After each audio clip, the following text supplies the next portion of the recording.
Um, Finally, we get to the devotional period, which is up into the modern age. Um, the idea of bhakti is devotion. It's this deep love and commitment to one's God. Um, there's oftentimes movements focused on Shiva, oftentimes focused on Vishnu, using these kind of ecstatic poetry.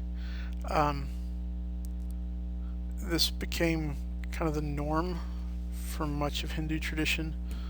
Um, Tantra is also this writings about kind of practices outside of the Brahmin tradition.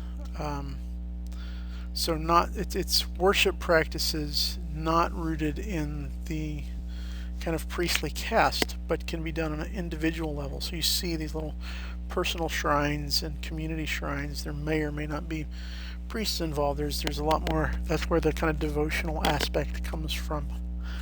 Um, we often think of tantric movements as having to do with sex. There are these sexual practices of worship in certain segments, but um, that's not the primary reality. That's not the primary focus. Uh, Primary focus of tantra is really mantras, chanting, mandalas.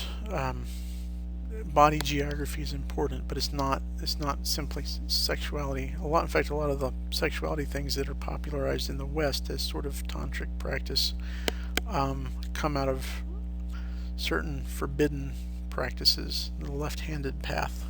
Um, that's forbidden but sometimes accepted. Um, in the modern world, and we'll look at some of these in more detail, there's a rise of kind of reform movements starting in the 1800s, and most of the reforms we'll see when we talk about them hinge around the caste system.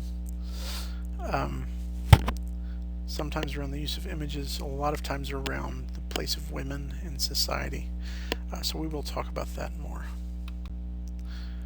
Um, the key gods during this period are Shiva and his consorts and his son Ganesha. This is this elephant-headed god who's a god of good fortune and luck.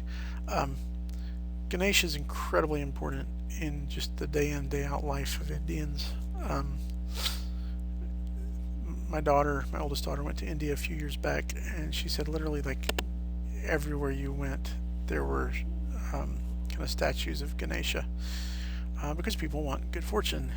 And we'll learn about how Hinduism really talks about it's okay to pursue wealth and good fortune. So we'll talk about that.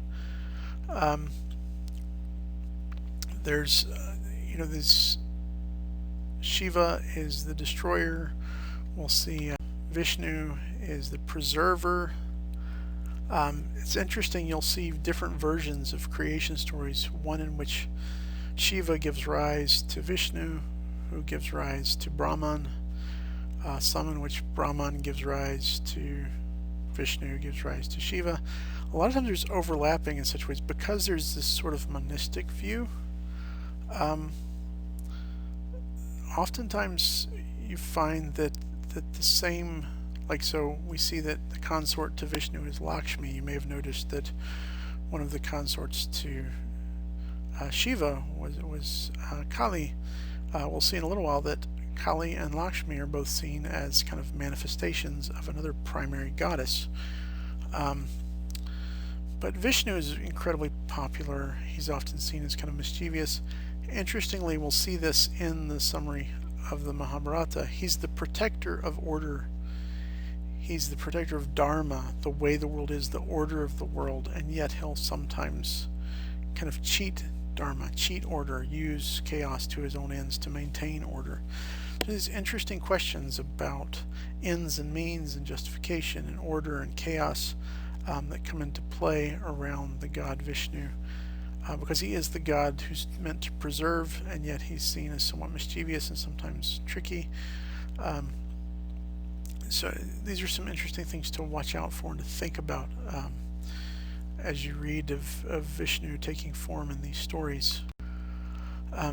Last of all, Shakti is the primary goddess,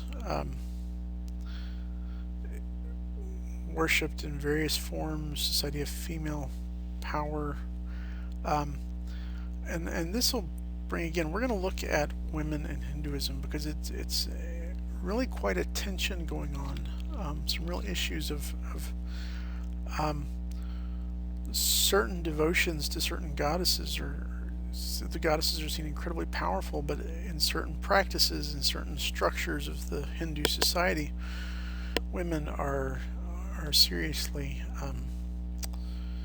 mistreated or discriminated against by the system itself. So we'll see that. We'll see the place of women in the culture, um, but also question, how much of that is in the religion, how much of that is kind of accepted by the tradition. So there's a lot going on with that, and we'll end that here for now, and we'll pick up the issue of women in a later short talk.